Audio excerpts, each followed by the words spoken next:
আসসালামু আলাইকুম বন্ধুরা, ওয়েলকাম টু সালমান ব্লগ। আজকে আমরা যাব আমাদের স্কুলে।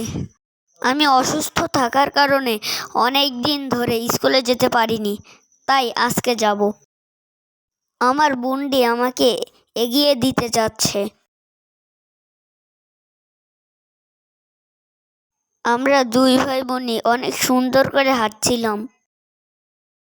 ওই যে আমরা হেঁটে কত দূর চলে গিয়েছি। একটু সামনে গিয়ে দেখি দুইটি গরু ঘাস খাচ্ছে। ওই যে আমি আর আমার বুন্ডি হেঁটে চলে যাচ্ছি। এই জায়গাটিতে আমার একটি বন্ধুর বাড়ি আছে, তার নাম সিয়াম।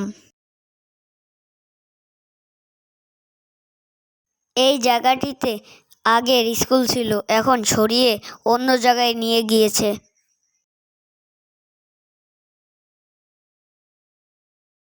রাইকা আম্মুকে ডাকতে এসেছে, আমি তাই দাঁড়িয়ে দাঁড়িয়ে দেখছিলাম। গেটের সাইডে অনেক আন্টি বসেছিল, সেজন্য আর ভিডিও করা হয়নি। স্কুলের সামনে অনেকগুলো ফুল গাছ থাকার কারণে অনেক সুন্দর দেখা যায়।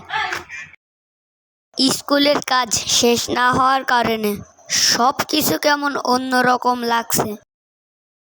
এই এলোমেলো ভবনের ভিতরেই আমাদের ক্লাস শুরু করে দিয়েছে। আমার আপু ফুল তুলতে গিয়ে হাতে কাঁটা ফুটিয়েছে। আমি ভিতরটা খুব ভালো করে দেখাতে পারছি না, কারণ ভিতরে এখনো এলোমেলো রয়েছে। এখানে আমাদের বানানো চারুকলার জিনিসপত্র রাখা হয়েছে। এখানে একটি গাছে টমেটো এবং কয়েকটি ফুল মিলিয়ে খুব সুন্দর লাগছে। এখানে কত ছোট একটা গাছে আমের বোল আসছে। আমার ম্যাম এই গাছগুলো নিজ হাতে লাগিয়েছে। এই গাছে তো দেখছি আমও হয়েছে। আমার ম্যাম প্রত্যেক দিন গাছগুলোর যত্ন নেয়। আমরাও কোনো ক্ষতি করি না। এখন কেউ না থাকার কারণে গেটের বাইরের অংশটা দেখিয়ে দিলাম।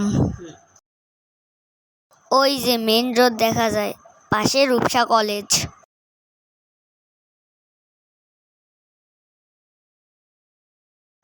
আজকে এই পর্যন্তই। ভালো লাগলে লাইক দিয়ে সাবস্ক্রাইব করে দিবেন। আল্লাহ হাফেজ।